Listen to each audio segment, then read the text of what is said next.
Hi guys. Hello. How are you? Doing well. Good.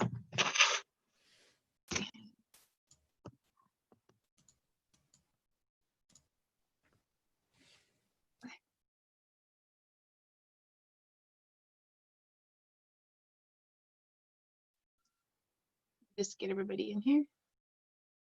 We'll start. All right.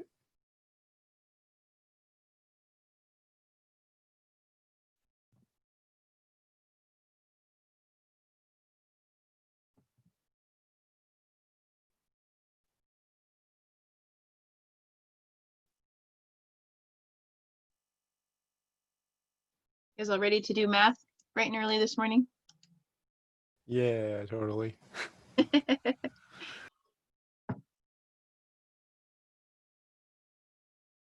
give me just a sec. We'll let a few more people join and then we'll start.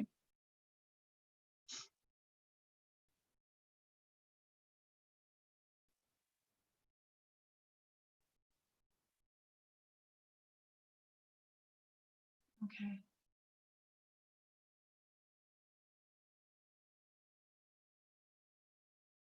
I think we should be okay.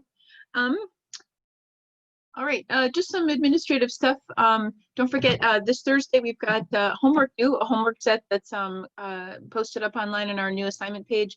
Also, we have a quiz too, which will operate just like our other quiz in the test, where it'll become available like Thursday afternoon. It'll be available for a 24-hour window. Homeworks again are due at midnight on Thursday. So if you guys have any questions about any of the stuff that's been posted, I've got office hours running every day, including on Thursday too, so you can come to the office hours on Thursday before the quiz. We should be good to go up until 4.2, I think, this week. We'll see. I'm pretty sure that if we need to adjust that, we can. But it looks like we should be good for going through 4.2, which is what's on our schedule. Today, we're going to be starting with chapter 3.7, which is called Joint Densities.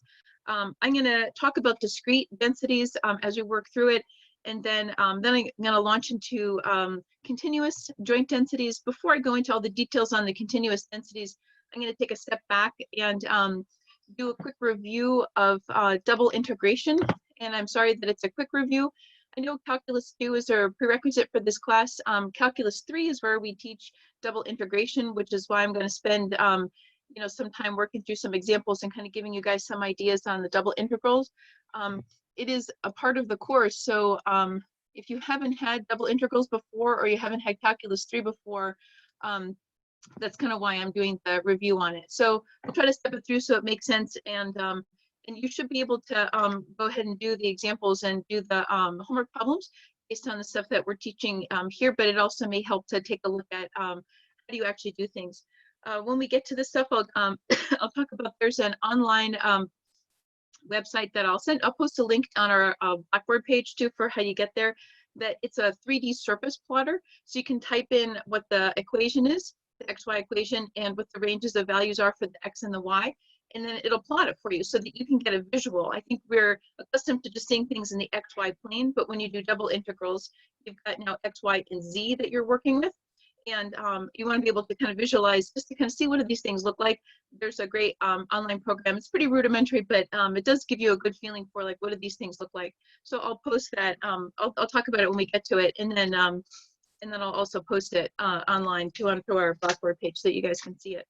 Great. Let's go ahead and get started in chapter 3.7. All right. So chapter 3.7 is called Joint Densities. Okay, so we've been talking before in the previous chapters about working with one random variable, right? So whether it was a discrete or a continuous case, we only had one random variable that we were working with, X. So our probability distribution or probability mass function or density function was set up as a function of X, or was it set up as a function of Y, whatever we defined that random variable to be, okay? Now, in chapter 3.7, we're going to open it up to have two random variables. So two things are happening, okay, within some experimental stage that we're actually doing, okay? So we're looking at multiple, we're going to do two random variables. And then how do we analyze that? How do we think about our probability mass, our probability density functions when we have two random variables that we're working with? It's going to be a function of both of those at the same time. And this is important because in the real world, right, often you're doing experiments, right, where you're looking at both, say, temperature and humidity that are changing as a function of something. A person's height and their weight as a function of something. So you're checking multiple variables out, okay? So we want to be able to talk about how we can analyze things when we have multiple variables that are occurring within the same, say the same experiment or the same, process that we're looking at. So when we think about these things, I'm going to draw something really rudimentary. So we've got this is our z-axis, this is our x-axis, and this is our y-axis. Now this is just a real rough sketch. So we've been thinking about, like when we plot things here, right? I've got some kind of like a, stuff. I've got an area, say, I'm going to integrate, over this, these range of functions that are crisscrossing each other. I've got an area between these two curves. Okay, that would be in our xy plane. But now in our z curve, in our z plane, what happens is that area that we think about in our xy plane becomes the base, right? Becomes like the footprint of you can think of it like a building, like the footprint of a building that gets built up on the top of this base here. And the sides are going to look something like, I'm not even drawing this very well. I'm going to draw it out again. So I've got this base here, and then it comes up kind of like a volcano. I'll draw it out like this. I'm not a very good artist, so bear with me here. So it's going to, draw out something like this. And it's going to be, a three-dimensional structure that's coming out of our page. You can think about, I've got my z-axis here. Here's my x-axis, and my y-axis cuts back here. So this thing comes down, and it's attached, right? And it's building up. I'm not going to give up my day job and become an artist, but it's basically like this is the shape that I was, trying to think about. I've got this sort of circular base, but it's coming up kind of like a volcano on the top here. This is just an example. Where I've got this curve, right, and it's building up a three-dimensional shape. So we're thinking about, we've got 3 dimensions that are happening. We're thinking about things in terms of a volume, okay? So when we had just the xy plane and we're looking at the area between the curves, right, the area is a 2-dimensional, right, it's inches squared or feet squared or whatever, and our volume, right, is a 3-dimensional structure, okay? So does somebody have a question? Okay, sorry. Okay, so it's a 3-dimensional structure. I'm belaboring this point because often we're going to be reducing what's happening to just looking at things in the xy plane, but you should know that that's just the footprint, right? And that when we're doing double integrals, we're building up this, structure that's a 3-dimensional structure. That's the I'll write down the web page here, but it's also, don't worry, I'm going to post it too. So it's academo.org. /demos/3D surface plotter. And it's very helpful to be able to type it. I could type in a function, it's going to be z equals, and be a function of x and y. And then I'll put in my range of values for my x and my y. And it'll show me a graph like this. And then you can rotate the axes around. It'll help you kind of picture, if you haven't seen these things before. Okay, don't worry if you don't get a chance to write this down on the screen here, because I'm going to post it on our Blackboard page. Okay, but anyway, that's still posted. This link is still active. I checked it out just today to make sure that it was still there. Okay, so as usual, we're going to start off with discrete random variables first, and then we're going to talk about how we do joint distributions with discrete random variables. And then once we have done a bunch of examples with that, we're going to branch out into continuous. Okay, so let's talk about discrete random variables. Now we're going to talk about x and y. Okay, in terms of like an experiment that we're trying to do.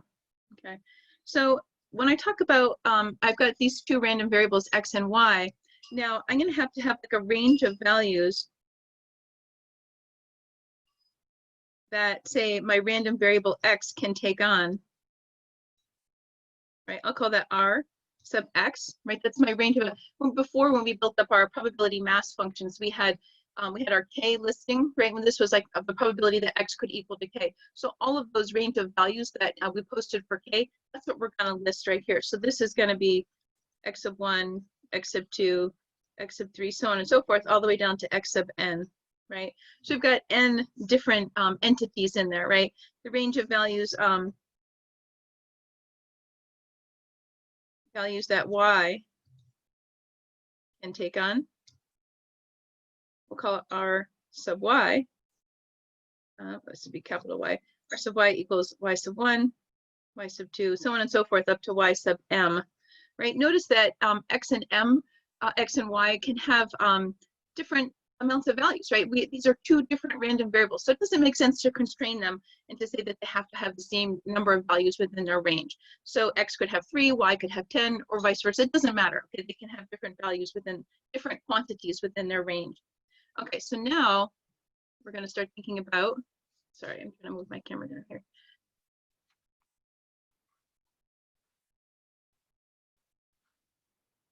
Okay, so now we're going to start thinking about having a joint probability mass function. And note also that your book calls it a probability density function for the discrete. They use it interchangeably.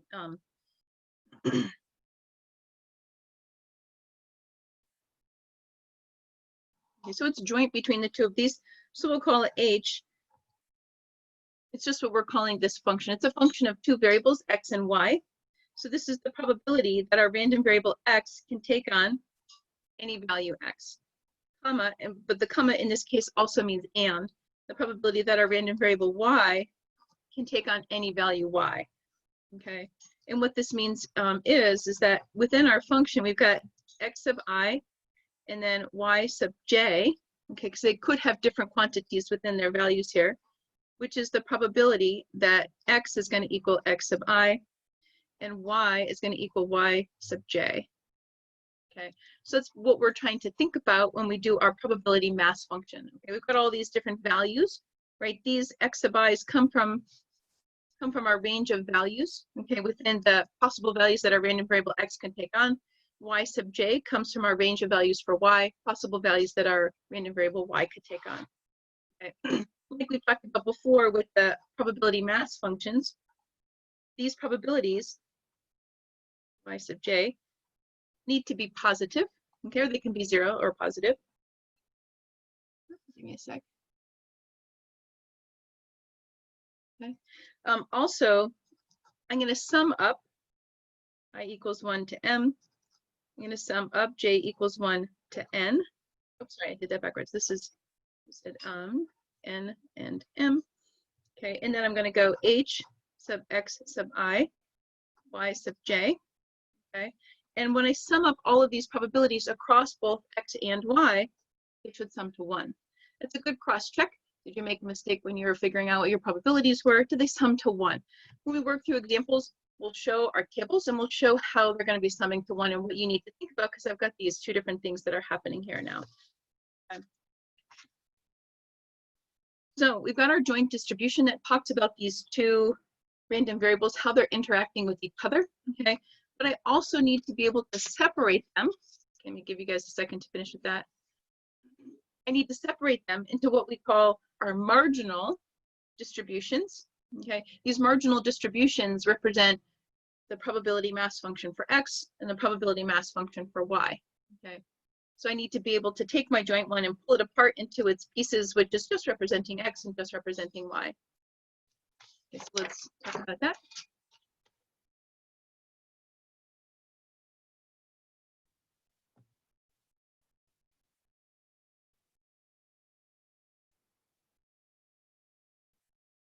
So they're actually called marginal distributions, okay?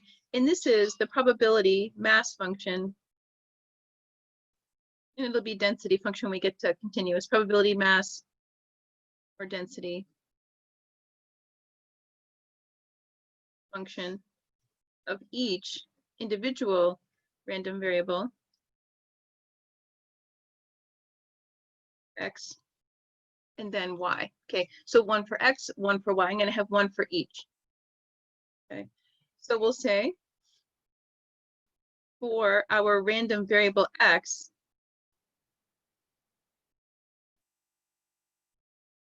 how do I get the marginal distribution for x if I'm just given the joint one? Okay, how I'm going to get my random variable x, my f of x sub I, right? This is my probability mass function for x sub I, my random variable. I need to sum across all of the, oops, sorry, we do x sub I, y sub j.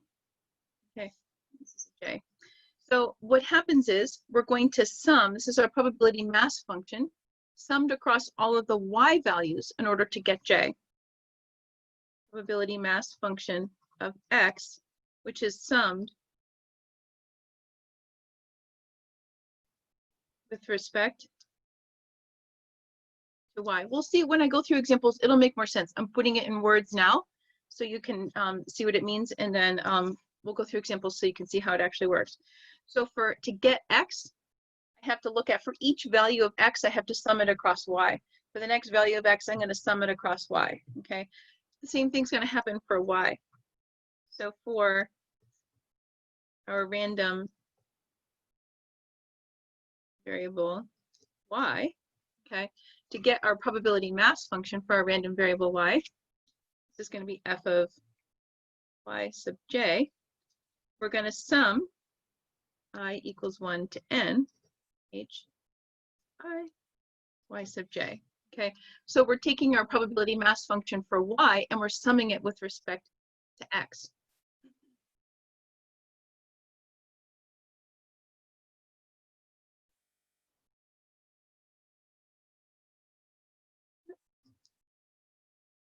Okay, we'll see when we actually, that's an x. We'll see when we actually work through it.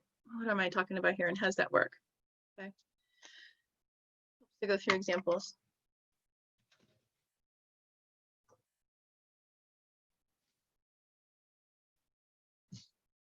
Speaking of which, I fixed the 3.7 lecture examples. You guys hopefully were able to download that okay?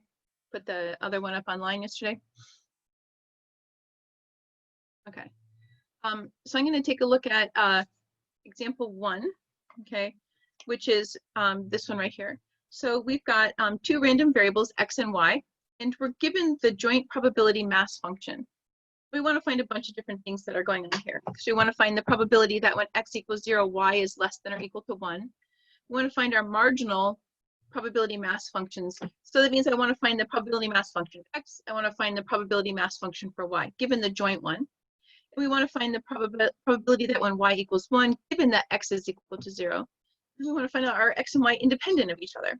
Okay, so I just want to illustrate, like, what does this look like in terms of plotting? You know, this is a discrete function here. So just so that you guys can visualize what this looks like. Let's see, I'm gonna put it down here. Okay, so here's my x-axis, here's my y, here's my z. Okay, there. Okay, so now what this means is I'm going to read it like this. So when I'm along this x-axis here, okay, so here's 1, and here's 0, and here's 1. Oops, I didn't give myself enough room. And 2 along the y, okay, and then 0. So here, right, I'm going to read this as when x is equal to 0 and y is equal to 0, we've got a probability equal to 1/6. Okay, so I've got this thing, I've drawn this like it's like a flower stem. I've got the stem coming off the page, and height of this is 1/6. Okay, when x is equal to 0 and y is equal to 1, okay, we're going up to 1/4. This is going to go up to, it's hard to draw in 3D on a 2-dimensional page. So this height here is 1/4. When x is equal to 0 and y is equal to 2, I've got 1/8. So that's drawn 2 here. This is 1/8. Okay. Now this, when x is equal to 0, y is equal, I'm sorry, x is equal to 1, y is equal to 0, I'm right here. This is 1/8. It's going to be like, I'm going to draw it like that. The height of this stem is 1/8. When x is equal to 1, y is equal to 1. So we're like right here. Then our height of this stem is equal to 1/6. Bear with me here. 1/6. When x is equal to 1, y is equal to 2, right? I'm right about here. I'm at 1/6, so I'm like right about there. Okay. This is kind of like what we're looking at here in terms of how we would graph this out. Okay, the probabilities represent heights in the z direction. Okay. All right, so let's also take a look. I want to be able to think about, I'm going to be able to think about summing across the rows and then summing across the columns. Okay, so I'm going to add a little sum column here, and I'm going to add a little sum column here. Okay, so let's do that. So if I sum, I need a common denominator. So 24 is a common denominator between all of these things here, 6, 4, and 8. When I sum up with our common denominator across here, I'm going to get 13 out of 24. I'm going to give myself some room. Also, again, right, 24 is going to be my common denominator. When I sum up across here, I'm going to get 11 out of 24. Okay. Adding an extra column and an extra row here. So now let's sum across here down. Okay, so 24 again is my common denominator. When I sum up across here, I'm going to get 7 out of 24. When I sum up across here, I'm going to get 5 out of 12. Sum up here, I'm going to get 7 out of 24. When I sum up across here and when I sum up down here, I'm going to get 1. Okay, these are all sums. Okay, so 13 plus 11, and then 7 plus 7 plus, this would be 10, is going to give me 24. So 24 over 24, all these things sum up to 1. So it's kind of a cross check, right, that these probability mass function, this joint distribution is correct. Also, when you do this summation on the side, you're also building up your marginal probability mass functions. We'll talk about that when we get to it. Okay, so part A says, let's go through. We want to find the probability that when x is equal to 0, y is less than or equal to 1. Okay, so what does that mean? How are we going to read this table? Okay, so that means that this is the probability that when x is equal to 0, y is equal to 0, right? And the probability that when x is equal to 0, y is equal to 1, because it says less than or equal to. So I'm looking here and here, these two values here. So the probability for this one is this spot right there. So 1/6 plus the probability for this spot here is 1/4. I'm looking at my table, right? This says when x is equal to 0, y is equal to 0, x is equal to 0, y is equal to 1. Okay, so I'm just going to sum them up. 5/12 gives me the probability that when x is equal to 0 and y is less than or equal to 1 is 5/12. Okay, so now part B says our marginal probability mass functions. Okay.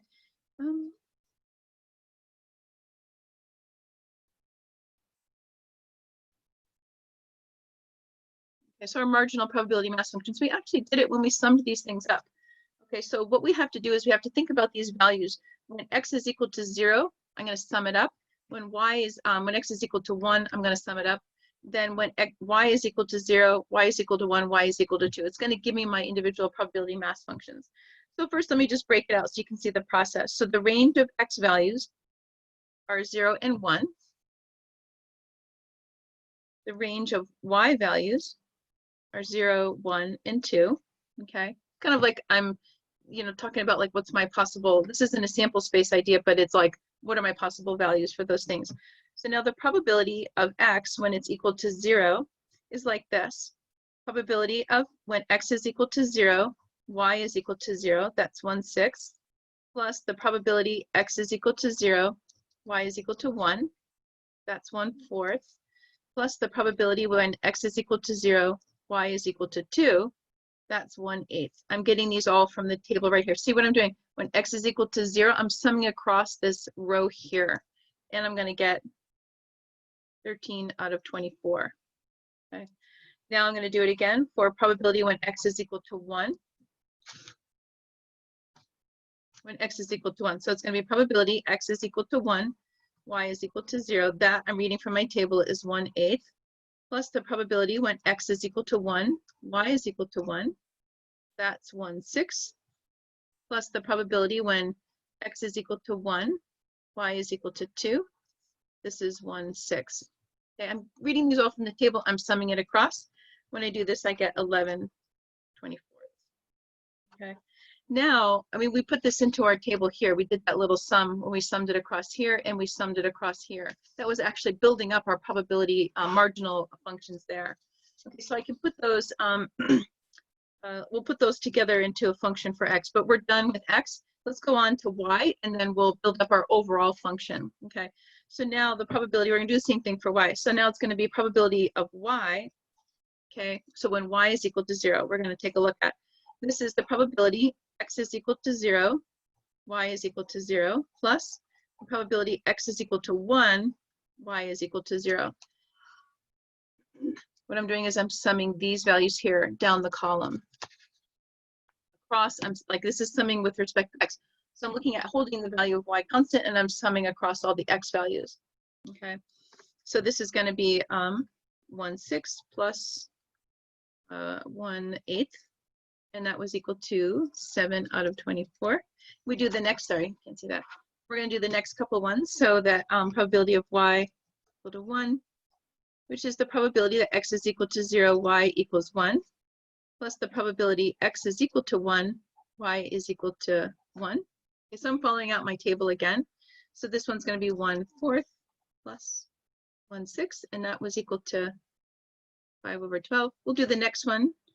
Probability when y is equal to 2. We go through all of our range of values. So probability x is equal to 0, y equals 2, plus the probability x is equal to 0, y is equal to 2. Okay, so I'm looking at my table. So 1/8 plus 1/6, and this one's equal to 7/24. These give me values for the probability mass function for y. Now I need to put it into more of a function format, right? I just kind of calculated the values. I need to actually put it together. I'll give you guys a second to finish writing it, and then we'll start putting it together so it looks more formal.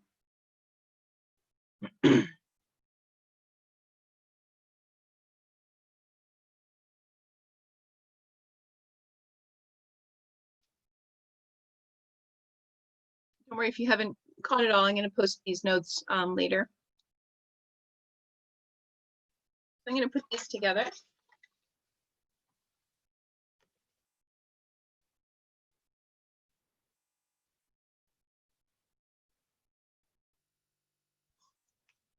Okay, so we're going to put these together, and it's going to look like, I'm going to say, oops, sorry, probability of at big X. So this is my probability mass function for X. Okay, so I'm going to say this is equal to 13/24 when X is equal to 0. It's going to equal to 11/24 when X is equal to 1, and it's going to be 0 otherwise. Okay, these things should sum up to 1. Now we'll write down our y. So I'll say probability y. This is my probability mass function for y. Okay, so this is just summing up all the values that we had calculated just prior to that.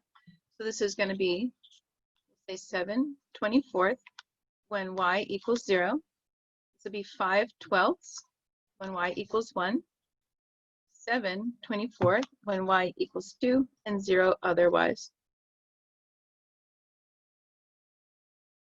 Okay, so we've summarized it so that it's more officially a function. Okay, you don't want to leave it like kind of, you don't want to show your calculations. That's good because you're showing your work.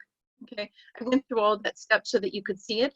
In the future, when you have your joint probability mass function as a table, you can sum it up on the side and at the bottom, and then you can take those values and put them into this function format. Okay, because this is your PMF, your marginal PMF for X, your marginal PMF for Y. We call it marginal because these are random variables that are joint, that have a joint density, have a joint distribution. Okay, we basically yanked out each individual one. Okay, so it's what we consider marginal. Okay, all right, so let's take a look at part C. Says we want to find the probability that when y equals 1, given x is equal to 0. So we're talking about a conditional probability here. Okay, so how's that going to work? So I need to think about that. So that's going to be probability that when x is equal to 0 and y equals 1, given that x is equal to 0. Okay, I'm thinking about that. So that's going to be the joint distribution xy of 0, 1. Okay, all over the probability that x is equal to 0. Now I can do this because I have the marginal, I need the marginal probability mass function of x in order to answer this question. Okay, so this one, right, where x is equal to 0, y is equal to 1, that's 1/4. Now, when x is equal to 0, I go back up to my marginal PMF, that's 13 out of 24. Okay, simplify that to get 6 out of 13. That's the probability that y equals 1 given that x is equal to 0. Our next question asks, are x and y independent? Okay, are x and y independent? Okay, so we need to check. So let's think about what that's going to mean. So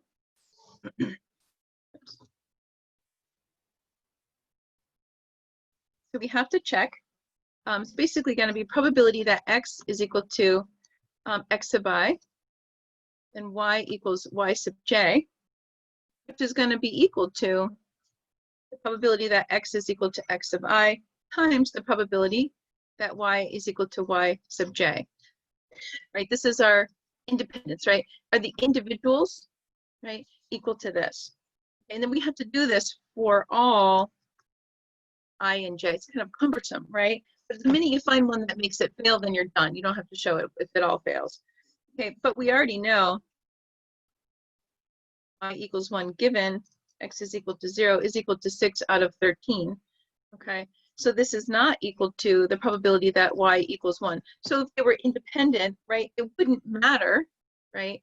Y would equal 1 regardless of whether x was equal to 0, right? So if y equals 1, when the probability that y equals 1 is equal to 6 out of 13, right, if that's the same thing as the conditional probability, then we know that they're independent because the conditional part doesn't matter. But we already know that this part isn't true, right, isn't equal to a probability of y equaling 1. That's 5 out of 12 from our probability mass function. So we're basically done on this one. I can just say this part right here. This is true. Okay. How would we usually have to show? Would we usually have to enumerate everything? Yeah, so you often, what would happen is like in an experiment or whatever, we would tell you that x and y are independent of each other. And so then you would know ahead of time that they're independent. We would tell you. But otherwise, you would need to start enumerating all of these different values when x equals x sub I, y equals y sub j. We're going to go through, but like I said, the minute that you find one that doesn't work, then you're done. And also, like, you know, we wouldn't have you do this so much like if it was like a really big table, right? Like if you had 36, you know, possibilities that you needed now to compare against each other, it'd be kind of like torture and probably not feasible if you were trying to do like a homework or a test problem, but that's the process of checking it. You could, in real life, like write a computer program to loop through, you know, 36 is pretty trivial, you know, to check values on those things. But like I said, once you find one that doesn't work, then you're done. You don't have to go through it. But yes, in reality, you would need to check each individual pairing to see that the product of the individual probability. So you'd need the marginal probability mass functions, right? Because you'd have to be able to compare it against the joint distribution table. Okay. Okay. All right. So let's try another example. This one's got a lot of stuff. We're going to build up some tables here. All right, so on example 2, oh, Emily, page isn't folding. All right, so on example 2, we're going to roll 2 dice like we've been doing. We've been talking about that.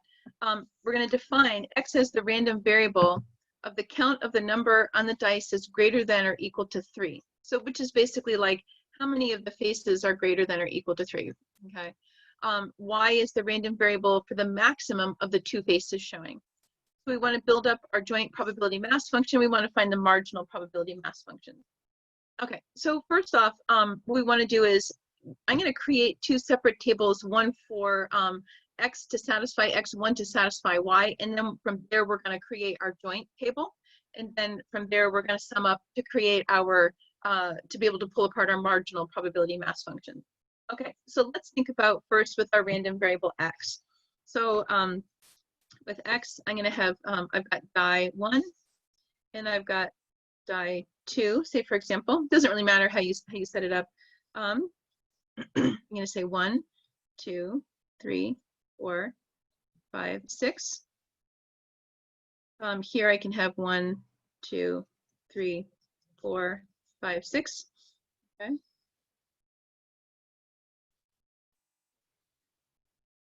Now remember how we've defined, let me just build this table, how we've defined our random variable to be. I'm not looking for pairs, okay?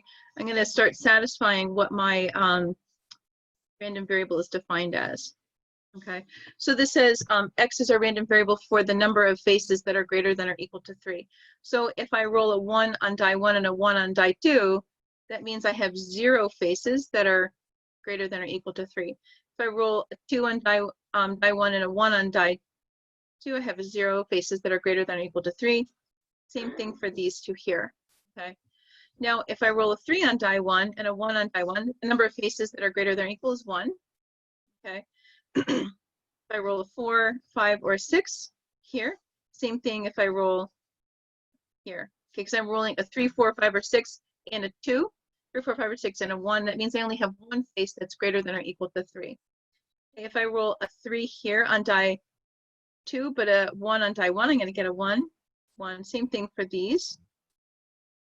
Okay, so I only have one face that's greater than or equal to 3. This is how I'm filling it out. Now, when I have here, right, I roll a 3 on die 1 and a 3 on die 2. So that means I have two faces that are greater than or equal to 3. Same thing for here. Okay, and then the same thing for the rest.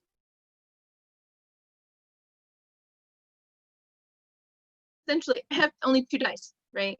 So that means that the maximum number that I can get here is 2. I can only get 2 dice at most that have a face that's greater than or equal to 3. Okay, but I can have 0 die that are showing a face that's greater than or equal to 3. So this is my sort of my sample space for my x. Let's do it again for y, because y says the maximum of the 2 faces showing. So I'm going to build up a table again, just like I did for this one. So I'll call y. So this is die 1, and this will be die 2. So this will be 1, 2, 3, 4, 5, 6.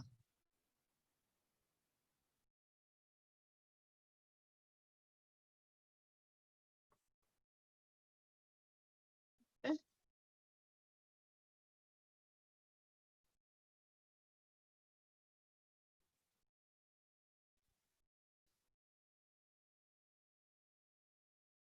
You want to build out your table too, so we can fill in the blank.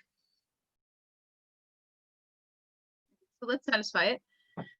So the maximum of the 2 faces showing. So I roll a 1 on one die and 1 on the other. The maximum is 1. I roll a 2 on one day. I roll a 1 on the other.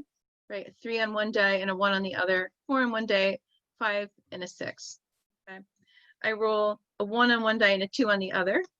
Okay. I roll 2 on both die. I roll a 3, 4, 5, 6. So I roll a 3 on die 2 and a 1 on die 1, and I roll a 3, 3, 4, 5, 6, right? I'm going to roll a 4, 4, 4, 4, 5, 6, right? Because y, remember, is the maximum of the 2 faces showing. 5, 5, 5, 5, 5, 6, and then again. Okay. So we just needed to fill out the table. It's helpful. These problems here are really detailed, but we're working through step by step, so you can see the process for how we're actually building these things up. Okay. So now that I have my tables, I can take a step back and start thinking about my analysis for my different variables. So let's talk about the range of values that our random variable x can take on. I'm looking here, I can get a 0, a 1, or a 2. Okay. You can see how we're distilling down the information, right? I've got these 2 dice, right? And I'm rolling, I can roll a 1 through 6 on one, a 1 through 6 on the other, but based on how I've defined my random variable x to be, I only have 1, 0, 1, or 2. So I have 3. So I'm going to say my n is equal to 3. Okay, let's do the same thing for y. So my range of values for y, I can go all the way up to 6. 3, 4, 5, 6. That means my m here is equal to 6. Okay, so my x random variable has only 3 elements, but my y random variable has 6 elements. Okay, so now we're going to use this information to build up our joint probability mass function. Okay, I'm going to create the table, and then we'll talk about how we're actually putting these things in. What does this mean? So my joint probability mass function is going to look like this. I'm going to need my x and my y. I'm going to write it like this. My x can take on values 0, 1, and 2. Okay, my y can take on values 1, 2, 3, 4, 5, and 6. Give yourself room because you're going to be putting in your probabilities here. Okay.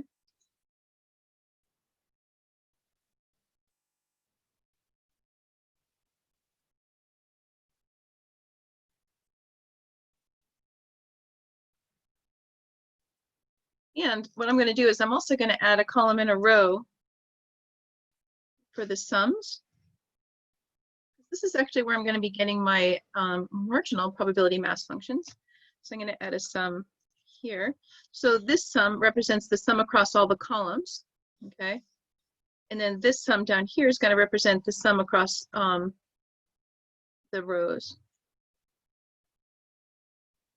Okay, and then this should sum up to 1. That'll be our check to make sure that we did it all right. Okay, so now how do I fill this table out? All right, so now I have to take a look at, to fill out this spot right here, okay, what I need to do is I have to say, when x is equal to 0, is there a time when y is also at the same spot equal to 1? Okay, so I'm going to go back over my individual table here, and I'm going to say, I'm not looking at the numbers here for the values of the die anymore. I'm just looking at these values here, okay? So when x is equal to 0, I've got x is equal to 0 in these 4 spots right here. So I'm going to focus my attention on these 4 spots here in my y, okay? So when x is equal to 0, of these 4 spots, only this one has both x is equal to 0, y is equal to 1 in the same location, okay? So we would say this is when probability x is equal to 0, y is equal to 1, okay, is how I'm going to fill this part out right here. So I've got 36 possibilities, okay, for how I can do this, okay, and I only have one that's going to satisfy. So that probability becomes 1 out of 36, okay. Now I'm going to ask, when x is equal to 0 and y is equal to 2, okay, so right here, x is equal to 0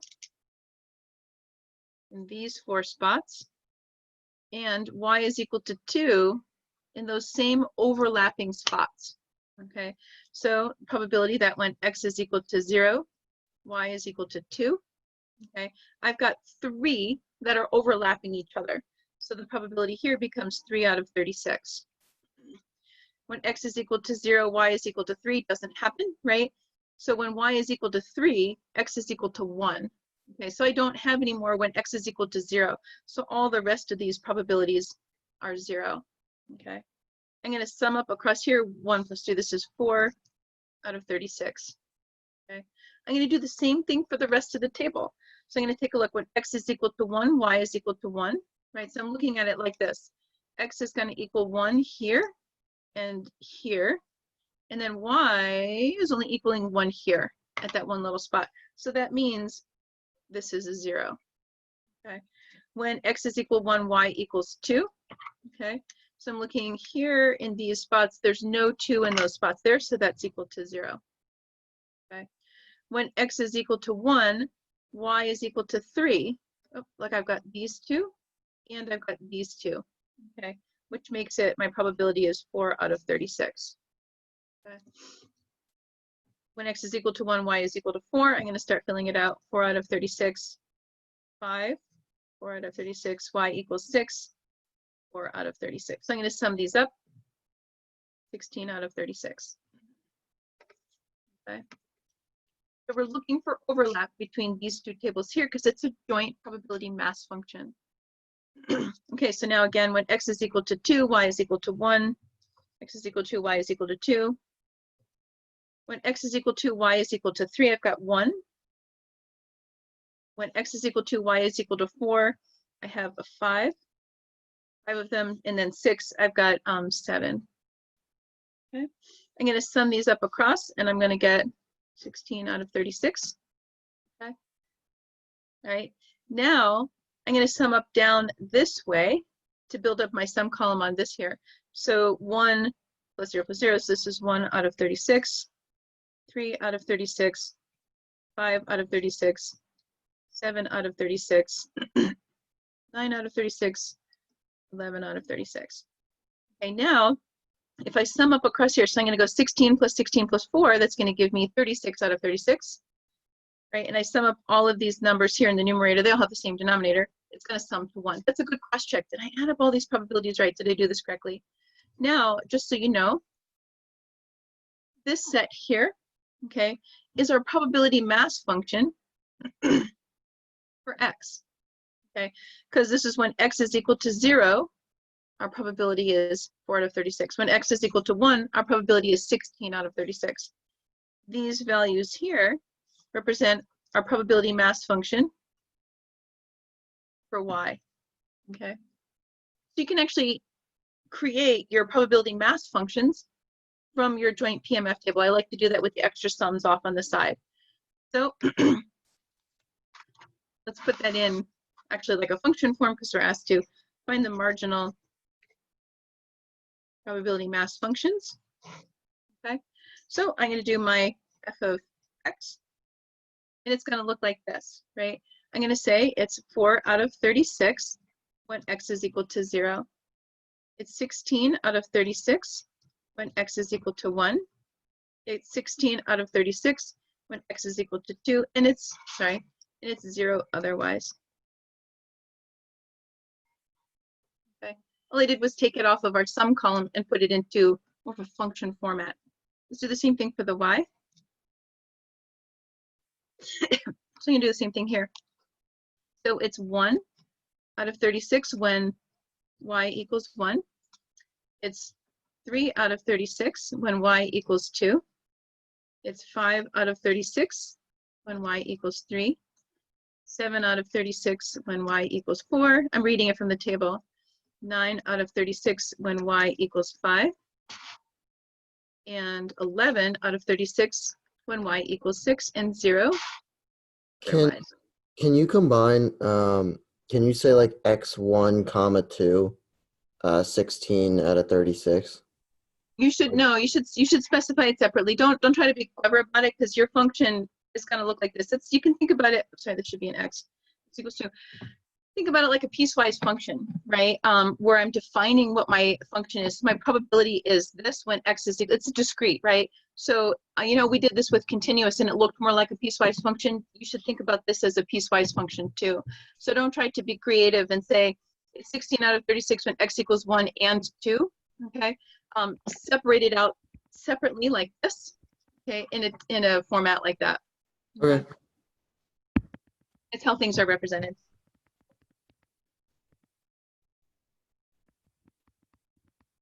Okay. I'm really belaboring the points on how we actually create these things, okay, because we're going to need to be able to do these, you know, as we go through a lot of different problems, we're going to need to be able to analyze what this stuff looks like, but you need to know how to do it first, so we're taking a lot of time to create this stuff. Okay.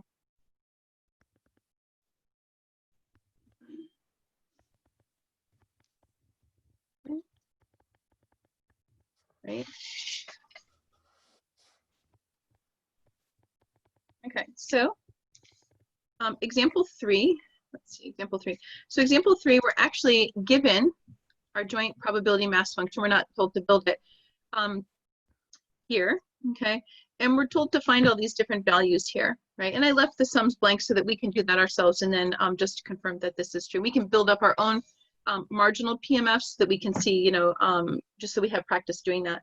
So let's, before we even start to answer these problems, let's build up our marginal probability mass functions. I don't think we were asked to do it, but it's always good practice. So I'm going to sum up across here. So this is 1/8.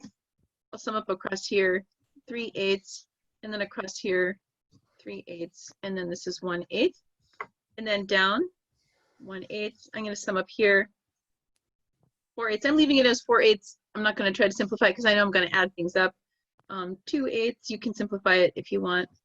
Now, if I add all of these things up, it should sum up to 1. So now this right here is my probability mass function for x. So this is f of x. This right here, it's not the one. This right here is our probability mass function for our random variable y. Okay, so this is fy. Okay, we weren't asked to do that, but it's good practice. You know, you have that information there as you go. Okay, let's start answering some of the questions that we're being told to take a look at.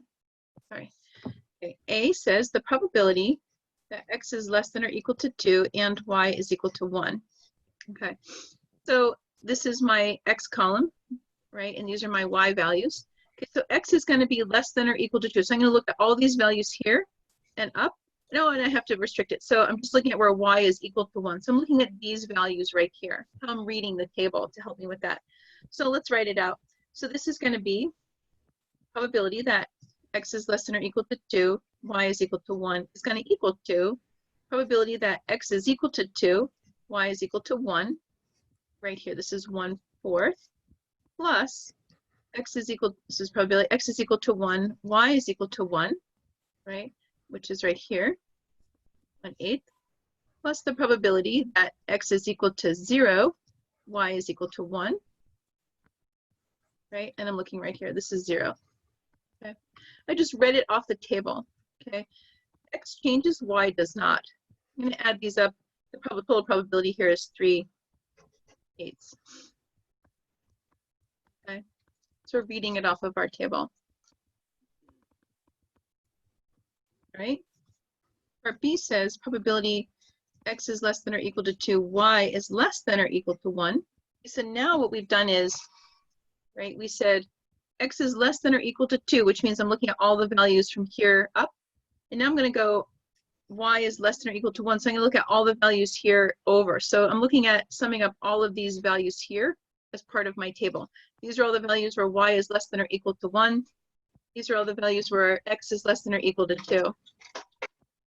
So can this be rewritten as probability of x is less than or equal to 2 and y is equal to 1 plus the probability x is less than or equal to 2 and y is equal to 0? Yeah, we're going to enumerate. You're right, exactly. We're going to enumerate them all out. We're going to say this is equal to the probability that x is equal to 2, y is equal to 1, x is equal to 2, y is equal to 0, x is equal to 1, y is equal to 1, x is equal to 1, y is equal to 0, and so on and so forth. So we've got 1, 2, 3, 4, 5, 6 different things that we need to add up. Some of those are zeros, so they're not going to affect it. But let's put it down here on paper so that you can see.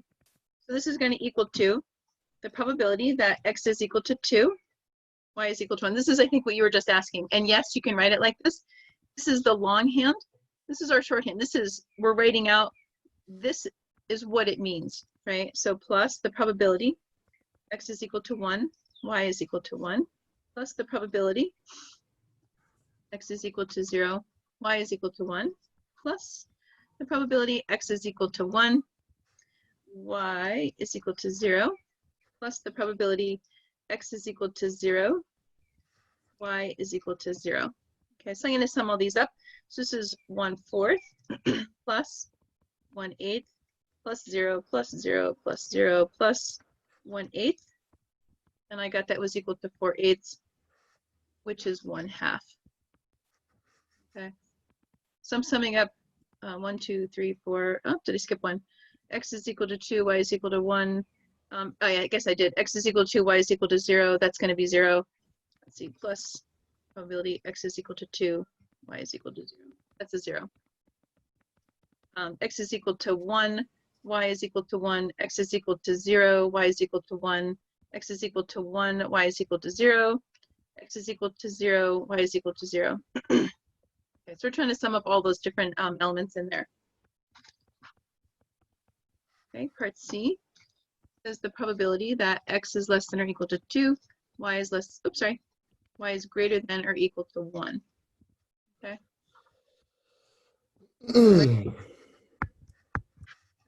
So the same thing we're going to do, I'm just going to add them all up now. So this is going to be 1/4 plus 1/8. This is when x is equal to 2 and y is equal to 1. X is equal to 1, y is equal to 1, plus 1/8. X is equal to 2, y is equal to 2, 1/8. This is x is equal to 1, y is equal to 2, plus 1/8. X is equal to 1, y is equal to 3. Okay. And that sums up to be 3/4. Okay. So we're reading our table. We weren't asked for our marginal distributions, but they're there. We can build it up.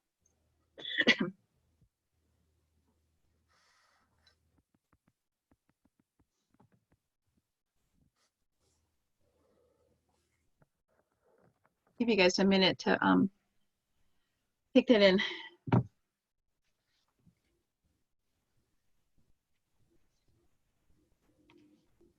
Any questions on the discrete stuff before we move on to the continuous?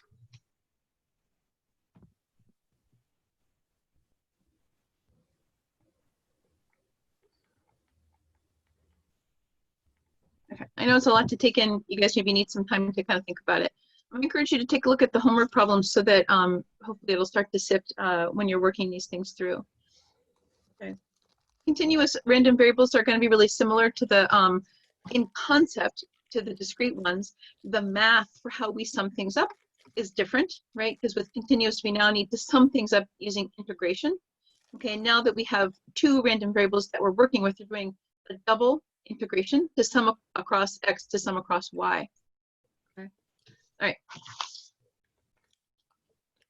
Let's talk about our continuous random variables in a joint distribution.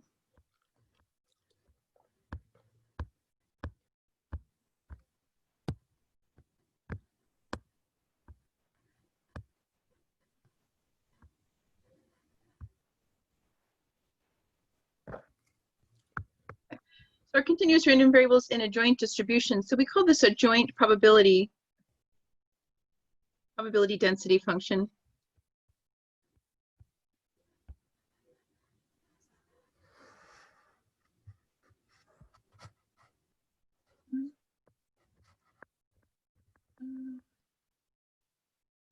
Oops. Okay, sorry. Okay, so what we're going to do is let's say we've got x and y are our random variables. You can use whatever random variables you want. We typically use capital letters are for our random variables.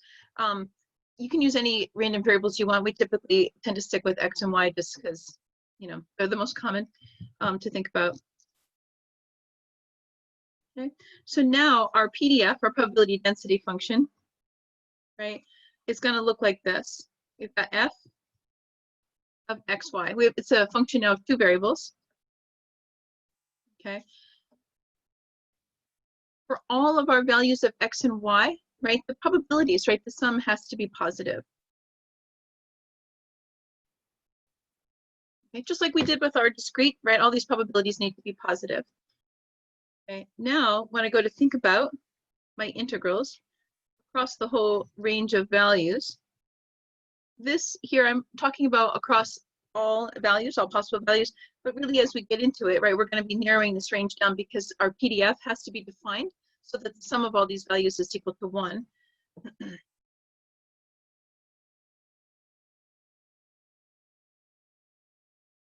Okay, which is just what we're seeing here, dx dy. Now remember, one of these integrals is for x, one of these integrals is for y, so we have to include dx dy. This is a function of two variables. Okay, this is that three-dimensional, like that volcano shape. I just drew a volcano shape as an example. Volcano shape, if I sum up the volume of that volcano shape, it's going to equal to 1. That's our probability. Our joint probability distribution is a volume now. Okay, that's what this is representing here. Okay.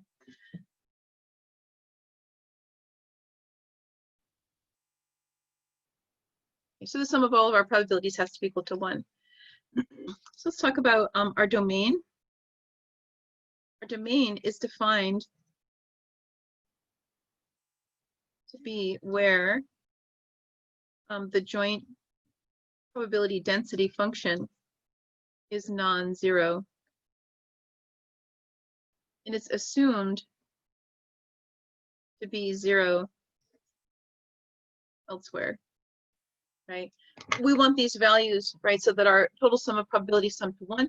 Everything outside of that has to be 0 because it would make the probability not sum to 1. Okay, so that's kind of like what we did with 2 dimensions. Now we're extending that same concept out to 3. Okay, now like we did for our probability mass functions, right? Our marginal PDFs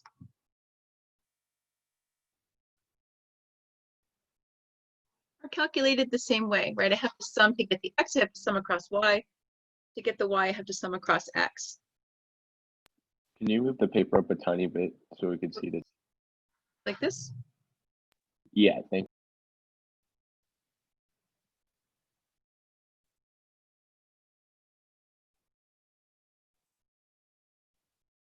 Okay, so I'm going to sum across all of my y values in order to get my x. This is like what we did in our discrete function. Okay, but now we're talking about it in terms of integrals for all our x values. Okay, this is same thing for y. We're going to sum across. Our joint distribution gets summed across all of the x values to get all of our y's. So these are our marginal probability density functions. Okay, they're calculated from our joint probability density function. This is not our cumulative distribution. We're going to talk about that later. Okay, this is our joint density function. Okay, we have two random variables that are happening simultaneously within a given experiment. Okay, and then from there we want to be able to calculate what the probabilities are. We want to calculate what our probability of just the x, probability of just the y. Okay, this is the same thing we did in discrete terms, only now we're extending it out to a continuous variable. This is an infinity here. All right. So before we go on, I'm going to take a step back and talk about how we do double integrals for those of you who haven't had it, or for those of you who need a refresher. Okay. This is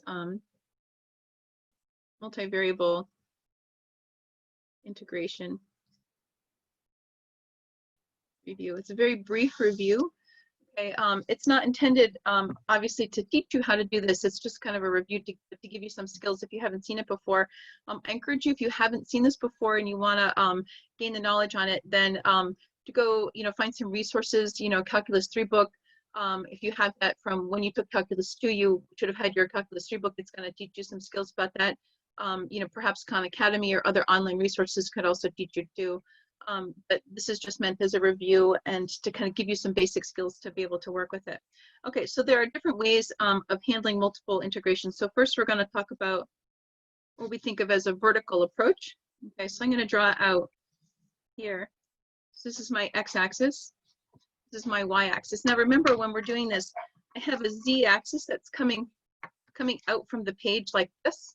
Okay, so my x and y axis form the footprint of the building, of the volume of the shape that we're actually building. Okay, so here what's going to happen is along this frame I've got, say, a function, and then let's call it another function here. So this is y is a function of x, and y is a different function of x. Okay, now my y value is going to take on any particular y value between these two functions here. Okay, my x value, right, we're going to be integrating between a and b, say, for example. Okay, so what happens here is that we'll define that x is between a and b, right? We can see that on the graph. And that y is going to be bounded by these two functions right here. So I would say g1 of x is less than or equal to y, which is less than or equal to g2 of x, right? g2 is our upper function, g1 is our lower, okay? And then this here, so then our double integral is going to end up looking like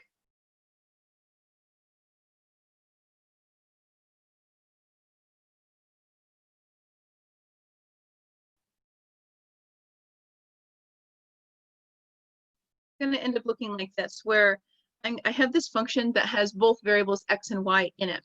Okay, my first integral corresponds to y. This order dy dx is important because it tells you the order in which you're going to be integrating. So this here says we're going to integrate the y variables first. All of the x variables in this function pass right through as though they were constants. Okay, you can even bring them through. All of the y variables, okay, right, they get processed from g1 of x to g2 of x. Then here, this outside integral here says, now we're going to integrate everything with respect to x, and we're going to go from a to b. Okay, so that's a vertical representation. And we're going to need to do either way. We're going to talk about horizontal in just a minute. Okay, so horizontal looks something like this. So let's draw this out. Here's my x, here's my y. Say I've got this function here, and I've got this function here. This is, we're going to say this is x is a function of y. This here is x is a function of y, g1 of y, g2 of y. Okay, now let's draw it like this. Now my y value is going to go from c to d, right? And this is, you can think about this as like our little sliver that we're working with. Okay, so now I need to define what things are being bounded. So I'm going to say that my y is between c and d, and this is like an x value right here, and my x is bounded between these two functions here. So then x is between g1 of y and g2 of y. It's almost like I can say I'm going to tip it this way to kind of, think about how, right, it's g1 and g2, which one's upper, which one's lower, y is between these two variables here. Okay. So now my double integral ends up looking like this. Okay, so I've got c to d, and I'm going to go g1 of x, sorry, g2, this should be y, sorry, y, g2 of y, f of y, dx, dy. Notice the order, right? We're doing the x variable first. This is a function of y. So all my variables here that I'm processing are going to be y-oriented. I'm going to go y is going from c to d. And this says we're going to do y second. Okay.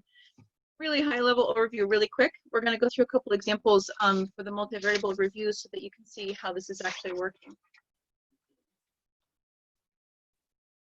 Okay. Remember, like I said, this is our xy plane. We think about it like this, but really it just forms the footprint, the base plate for a three-dimensional volume structure that we're integrating. When we double integrate, we're getting a three-dimensional shape. We typically integrate a function over these variables here, and that function tells us what's the structure of the 3D shape that we're actually building up. All right. So let's talk about example 4 and the sketch. I didn't draw the sketch. Okay, so we're going to draw the sketch on here. So example 4 says we're going to integrate x squared y dA. dA is the area, okay, and then d. So let me start putting these things together here so that you can see. Here's our y-axis. Here's our x-axis. Okay.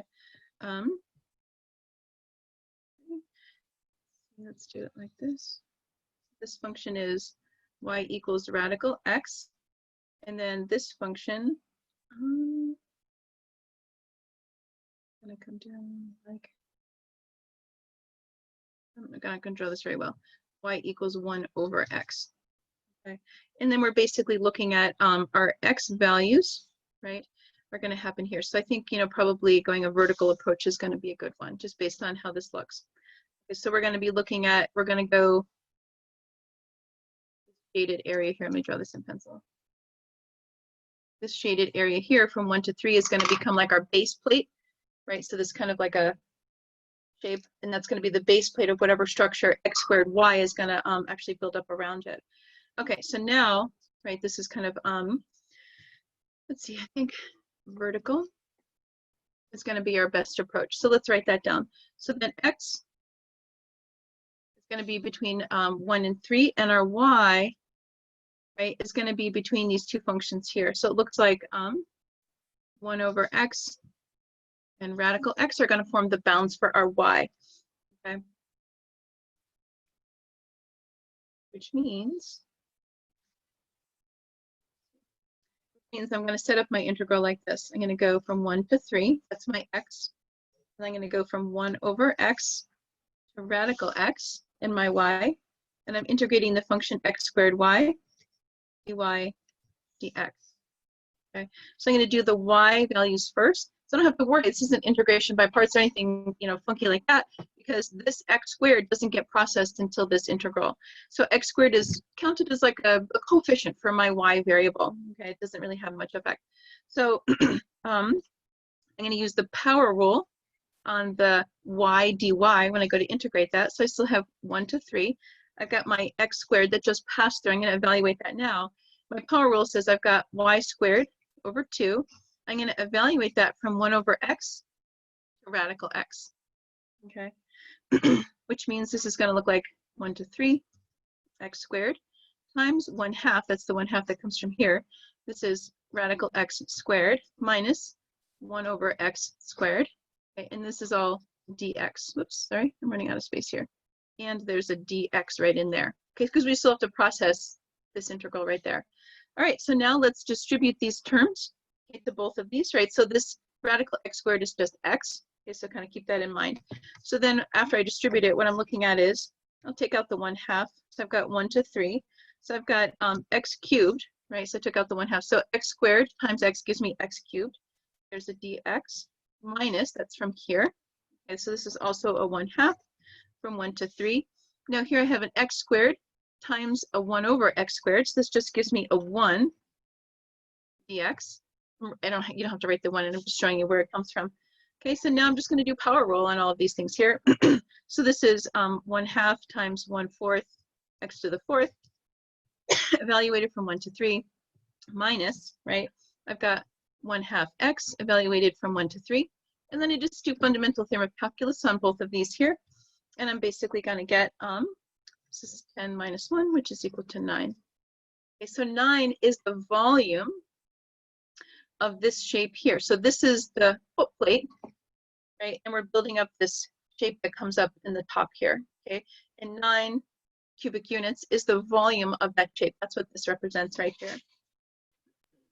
Can you explain how you graphed it? Yeah, so all I'm graphing really is the foot plate. This is just the xy, right?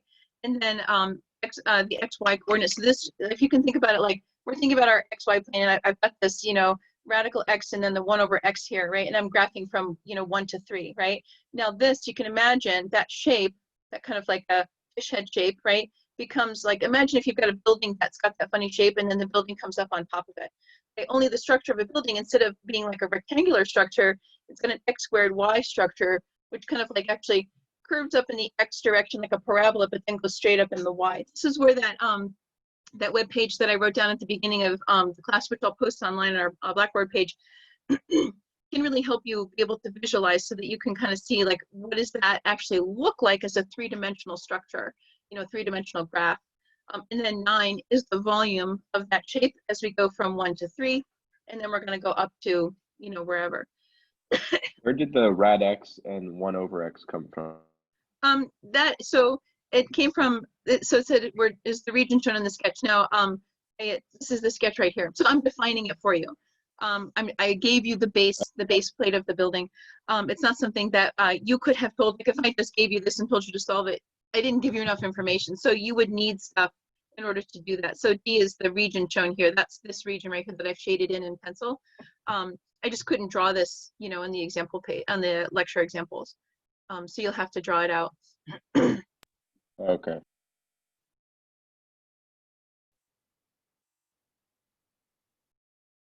All right, you guys ready for, I'll leave this here for just a sec for you to finish writing, and then I'm gonna, we'll go into the next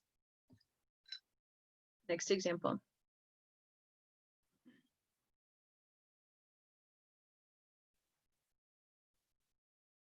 Okay.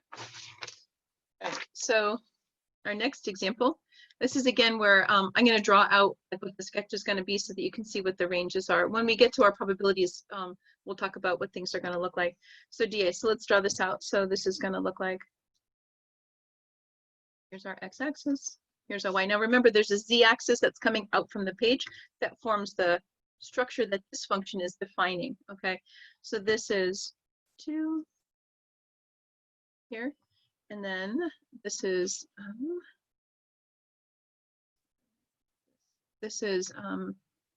y equals x over 2, and this is y equals 2. So I've got these two functions, y equals x over 2, 1/2 x, and then y equals 2, okay?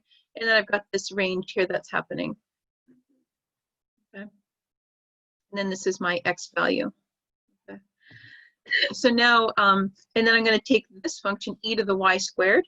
This is going to become the foot plate, right? So this is that sort of triangular region. You can imagine it placing down, and then e to the y squared is going to be built up around on top of that as a three-dimensional structure.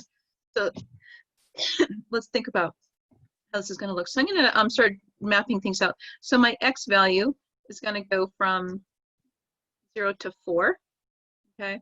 And then my y value is going to go from x over 2 to 2, okay? Which means that if I do this in a vertical way, you're going to have to evaluate. We're talking about how do we think about these things. So if I go in a vertical way, then my double integral is going to look like x is equal to 0 to x is equal to 4, and then y is equal to x over 2 to y equals 2, and then I'm going to go e to the y squared dy dx. Now just think about this for a minute. If I were to try to integrate, just like off to the side, if I were to try to integrate e to the y squared dy, I don't have enough. I can't do, use substitution. I'd have to do some special form, like, some kind of a Taylor series or an approximation or, Simpson's rule or whatever in order to integrate this, because I don't have enough here to allow me to do it. So this isn't going to work in the vertical shape. Not work. Whoops, work well. Okay, so let's try a horizontal representation and see how that'll be better. All right, so if I go horizontally, right, let's draw this out horizontally now. So if this is a vertical, right, it's going to look like this, right?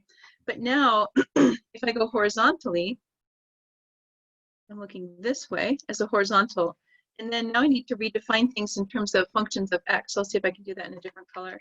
So that means that the graph here, this is going to be x is equal to 2 times y, right? Because it was originally y equals x over 2, so I'm solving for x, right? So x is equal to 2 times y, okay? And then y now is going to go from 0 to 2, okay? So now I'm going to say that my y value goes from 0 to 2. That was from the original function that we were given. And our x values go from 0 to 2y, right? Because my x value starts here, and then it's at 2 times y, 2 times whatever that value of y is. So if I set it up as a horizontal representation, right, where I'm going this way, then I'm going to look at y equals 0 to 2.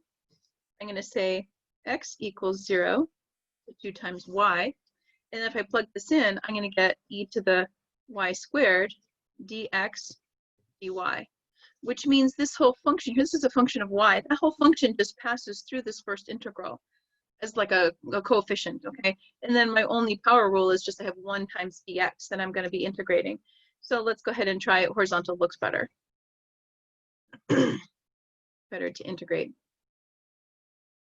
I can actually handle that first integral, and then maybe after doing that first integral, I'll have some pieces that I can use to integrate the second one. Okay, so that means, right, when I'm done, I'm going to have, we'll write this down, y equals 0 to 2. You don't have to write y equals 0, I'm just letting you know that's what we're dealing with. So with the power rule, when I integrate dx, I'm going to get x times, so let's write it out as e to the y squared x, and I'm going to evaluate that x from x equals 0 to 2y, and then we'll have to then integrate with according to y. So if I plug in 2y minus 0 right into here, I'm going to get 2 times y. So that's going to give me, right, y equals 0 to 2. I'm going to get 2y e to the y squared dy. That looks promising, right? I can now think about u substitution when I go to do this. Right, so my u is equal to y squared, my du is equal to 2y dy, which I have 2y dy, so I can go e to the u, du, which is just e to the u. I'm going to back substitute again. So this becomes e to the y squared, and I'm going to evaluate that from 0 to 2. Oops, sorry, from 0 to 2, which gives me e to the 4, 2 squared, minus e to the 0, which is e to the 4 minus 1. These are just numbers. I write that e to the 4. Okay. And that gives us the volume of the shape, right? That this triangle that we had at the very beginning, the triangle that was formed by our graphs, that's the foot plate, and then it goes up like an e to the y squared kind of a shape from there up into our z-axis. I encourage you to take a look at that 3D surface plotter, because that'll help you figure out, how these things look. Okay. How do you turn the EY squared into the two different graphs? I didn't. Okay. Yeah, so this again is, I couldn't, the way that these examples work, you know, and the places, the book and my notes and stuff where I've got them from, this example was defined, we're going to be integrating e to the y squared over this area here, okay? And this area is Huh. defined by the two functions y equals 2 and y equals x over 2. You didn't have that to begin with. Oh, okay. So but I couldn't draw this out, you know, on the lecture example notes. So that's Okay. why that's why we're putting this is the rest of the problem that you need in order Okay. to actually work it through. If I had just given you this and said, have at it, go ahead and integrate, you wouldn't have enough information to actually do it. Okay. It wouldn't be possible. So DA, that's like our way of saying the area between these two curves are bounded by all of these curves here, within like from 0 to 4 and then 0 to 2 on these two different functions. But I Okay. needed information and you didn't have it yet. So don't sweat it. It looks like it's not possible, and it's true. It's not possible based on what you have. So you were right. All right. Thank you. Thank you. Okay. So I think what we'll do is I'm gonna do one example, okay, with the joint probability distributions and the continuous variables, and then we'll break, and then we'll finish up this chapter tomorrow because this is a lot of information to sift through, and we do have time to actually do these things and cover everything that we need this week. So let's talk about example 6. Now we're moving into our probabilities now. So that was just a calculus review to be able to think about it. So we've got this, you can't, I don't know if you can see it on my page, but f of xy as a function of x and y are random variables. Okay, and we've got this continuous joint probability density function, c x squared y. And here, no, 0 is less than y, which is less than or equal to x, which is less than or equal to 1. Okay, so there's some information that's hidden here. Okay, so you need to be able to think about how this is defined, right, and how that's going to affect our function. C, we're going to solve for C. C x squared y, this is the function over which we're building up. So let me just draw this out so that you can see. Here's our z-axis. Here's our x-axis. Here's our y-axis. These, actually, I got this graph from that 3D surface plotter here. I had my own little sketch, but this helps a lot. So now what happens is, so here's 0, and then let's see if I can get this. It's hard to draw 3D in two-dimensional space. Here, and then it looks like it pulls up, and then this goes up kind of like that. And then what's happening is you'll be able to rotate. It kind of pulls up like this. Okay, but basically we're looking at this here, okay, this shape. So this x squared y is represented here, okay. What I'm building out in my xy plane, we're going to start thinking about that right now, okay. So, but this, right, once we find C, you'll be able to actually plot this too. This is our C value. So now, I'm mistaken. So let's do this. What's our range of x and y? And then we want to show things in the xy plane so that we can actually do this. So our range of xy is given from before. So 0 is less than y, which is less than or equal to x, which is less than or equal to 1. Okay, so I'm going to split this up. So I'm going to say that my x goes from 0 to 1. And my y goes from 0 to x, right? Because look at this, y has to be less than or equal to x, okay? But x is going to go all the way back to 0 because x is greater than or equal to y, but y is bounded by 0 on the other side. So x goes from 0 to 1, but y is bounded on the top by x, okay? So that means in my xy plane, when I plot this out, here's y. This x goes from 0 to 1, okay? And then because x goes up to 1, y is going to end up stopping at 1 as well. So we've got this graph, right? This is the graph y equals x, okay? And then because y has to be less than or equal to x, right? If y was equal to x, it would just be this line. But y is less than or equal to x, so we're looking at this shaded region here as being the base. That's why I kind of like drew it out here. That's kind of like being the base of our three-dimensional shape, okay? So this right here, this region here is y is less than or equal to x. This is our line, y is equal to x. All right, so now, so that's our range of values. We want to show it in the xy plane. This is just kind of getting you to think about it. So now we want to find c. So this was a, b.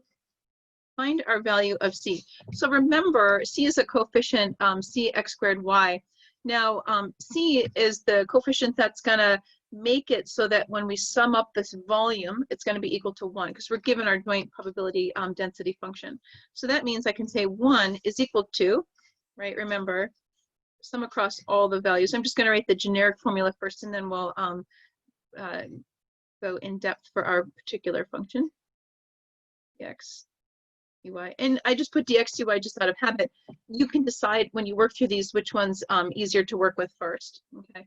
So in our particular case, to find c, right, I'm going to say 1 is equal to, I'm going to go from 0 to 1 in the x direction, and I'm going to go from 0 to x in the y. So this actually helps me based on the range of values, because y says, because y is bounded by x, I need to do y first because I have to figure out what y is, and then I'm going to go through for x.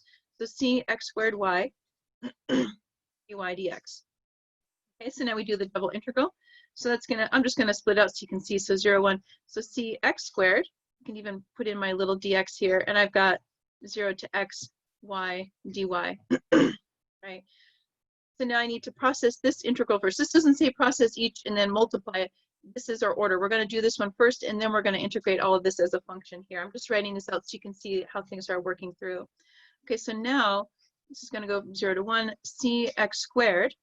This is y squared over 2r power rule, and we're going to evaluate that from 0 to x, and then we're going to integrate, okay, dx. Okay, so let's go ahead and do that.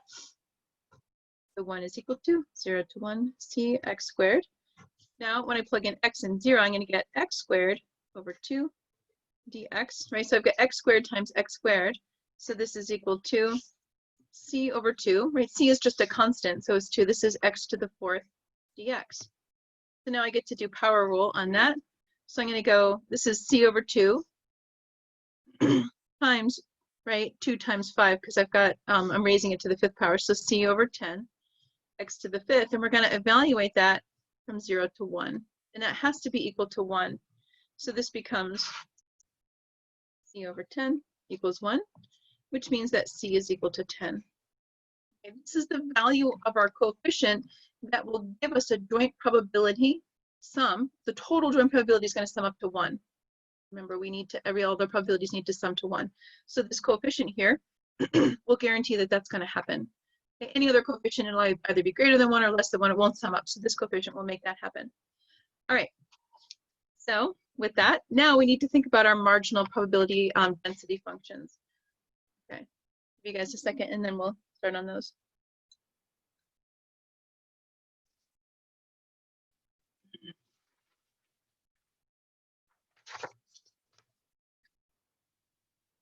So C, our marginal probability density functions.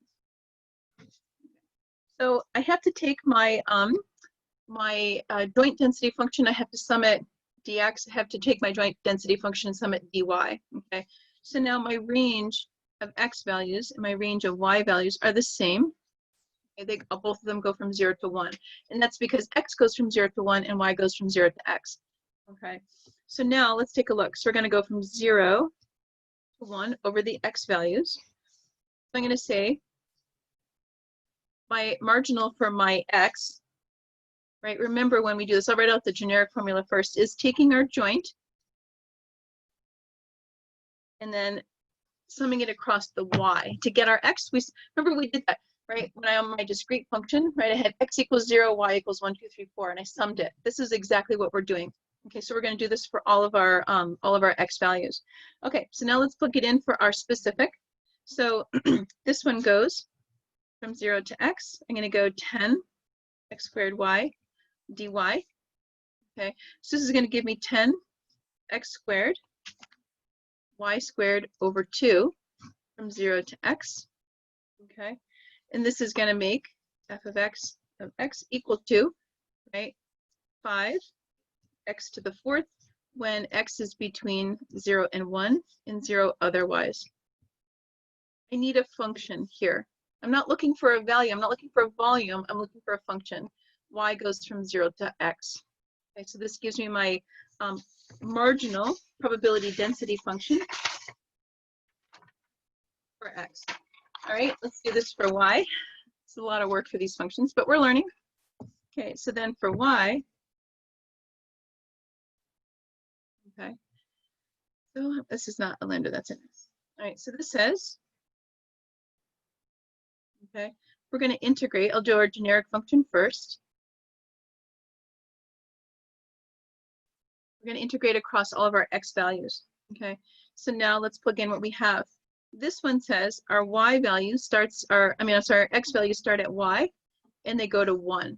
Right? Remember, our y is going to start at 0, right? But basically, x is going to say, I'm going to go from whatever y value is up until I max out at 1.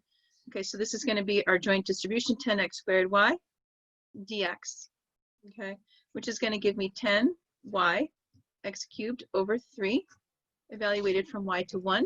And that's going to give me the function, let's summarize it, fy, y, yes, this is 10 thirds y times 1 minus y cubed. And this is between y and 1. 0 otherwise. So this is our marginal for y. I can get them both on the same page. And this is our marginal for x. Okay. So I summed across y for x, and I summed across x for y. Okay, but you have to, it's going to take practice. If it seems overwhelming, write it all down. We're thinking about it, and we're learning how to make these things work. Okay, it's just going to take practice. Okay, so let's do our last bit, D and E, which is we're actually going to use these things to find probabilities. Okay, so part D says, find the probability that y is less than or equal to x over 2. Oops, x over 2. Okay, all right. I'm going to sketch out a graph. You don't have to sketch out graphs, but I find it easier for me to kind of think about what I need to do. So here's my y-axis, here's my x. Here's some values. So this right here is my y equals x graph, okay, that we had before. Okay, let's throw this out here. Now my y equals x over 2 is going to be like half. So y equals x over 2. Okay, so I'm looking at values. Probability that y is within this shaded region here. Okay, and that's based on what we were told to look at. So this is how I'm thinking about what I need to do. Okay, so this is what I need to come up with. So now this is going to be, let's write out our generic 0 to x over 2, our joint distribution, right? So our y values go from 0 to x over 2, and this is all of our possible x values. So we're going to integrate with respect to y first, and then we'll do x. So here, let's write down our range of values. So 0 is less than or equal to x, which is less than or equal to 1. Y is between 0 and x over 2. Okay, so now I'm going to plug in based on our actual x values. So 0 to 1 for our x, 0 to x over 2, and then we'll plug in our actual function 10 x squared y dx. Okay, it helps to draw a picture. The picture is going to help you conceptualize what are your range of values, right? My x values go from 0 to 1. My y values are going to go from 0 to x over 2. Okay. All right, so now let's go ahead and do that integration. So this is going to be 0 to 1, 5/4, x to the 4th dx. Okay, and when I integrate this and I apply a fundamental theorem of calculus, the probability that y is less than or equal to x over 2 is 1/4. Okay. If it seems confusing, write everything down. Okay, work on the homework problems, think about it. It's going to take some getting used to because we have now 2 variables that we're working with. Okay, and both are changing as functions. Okay, so there's a lot to take in. We'll do our part E, our last part, and then I'll give you guys a chance to let your brain rest. So now we're looking for the probability that y is less than or equal to x over 4, given that y is less than or equal to x over 2. This is kind of a funny question. So what we're saying here is, we go back to our graph. So we're saying that given that y is less than or equal to x over 2, so we're within this range. So what we also want to find is, I'm just going to draw out this little line here. So this is x over 4. So we're looking for values that are within this range here, given that we're already in this big range. Okay, so it's a conditional probability. So I'm going to be thinking about probability that y is less than or equal to x over 4 and y is less than or equal to x over 2, given that y is less than or equal to x over 2. Well, we just did this part, so we're going to calculate this part in a minute, but this one I know is 1/4, right? Because we just calculated it from above. So now something divided by 1/4 makes it 4 times the probability. Now let's think about it. We're already within this range here, so there's nothing special. So really what I'm looking for is the probability that y is less than or equal to x over 4. Okay, this 4 comes from my divided by 1/4. Okay, so the probability that x is less than or equal to x over 4, we're going to be integrating. So this is 4 times 0 to 1 in the x direction, 0 to x over 4 in the y direction, right? 10x squared y dy dx. Okay, so I'm going to get 4, 0 to 1, 5/16 x to the 4th dx, and in the end, I'm going to get 1/4 as my answer. Okay, a lot of details. Okay.